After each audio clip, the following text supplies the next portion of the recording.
bangsa ini harus soleh. Kalau kita, kata Nabi, kalau kita tidak soleh, kurang amal saja, maka kita akan ditimpa oleh ham. Ham itu kesusahan, ya, dan kedukaan nestapaan yang terus menerus. Jadi ada orang mengatakan bencana itu ujian. Kadang-kadang terhadap orang beriman bencana itu ujian, tapi terhadap orang durhaka bencana itu taboan, tamparan dari Allah, la'allahum yarji'un, supaya mereka tobat. Tapi bisa juga azab. Azab Allah, mereka diazab oleh azab Allah, Allah azabkan. Jadi diazab oleh Allah Subhanahu wa taala agar mereka itu musnah.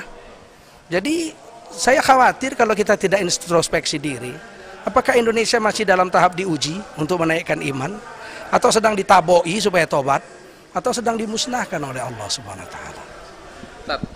Banyakkan juga hal-hal yang sifatnya merugikan baik moral maupun material yang terjadi di negara kita ini. Salah satu di antaranya mungkin beberapa orang mengatakan bahwa ini adalah ulah para pemimpin negara kita nih, Tat. Ada nggak sih, Tat, keinginan, artinya secara pribadi harapan Ustadz terhadap pemimpin-pemimpin negara kita ini kelak ke depan nih, Tat? Mungkin ada hal-hal yang ingin disampaikan? Saya tidak setuju juga. Kerusakan negara ini bukan tanggung jawab hanya pemimpin. Zaharul fasadu fil barri wal bahr bima kasabat aidin nas. Kerusakan di alam darat dan di laut itu karena ulah tangan manusia. Bima kasabat aidin nas. Jadi bukan hanya pemimpin.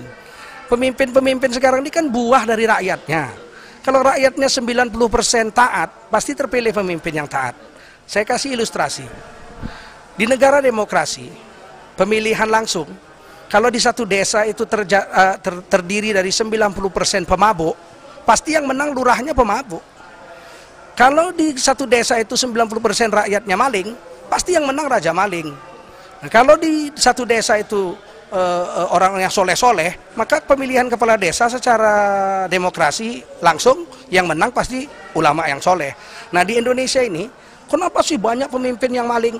Berarti 90% rakyat Indonesia ini maling. Itu cerminan saja, pemimpin itu cermin rakyatnya. Ketika orang soleh-soleh semua zaman Nabi, terpilih Abu Bakar, Umar, Utsman, Ali, Muawiyah, Umar bin Abdul Aziz, orang-orang yang soleh-soleh. Ketika orang sudah mulai rusak, ya pastilah terpilih orang-orang yang rusak. Jangan mimpi Indonesia dapat pemimpin yang soleh kalau rakyatnya jahat.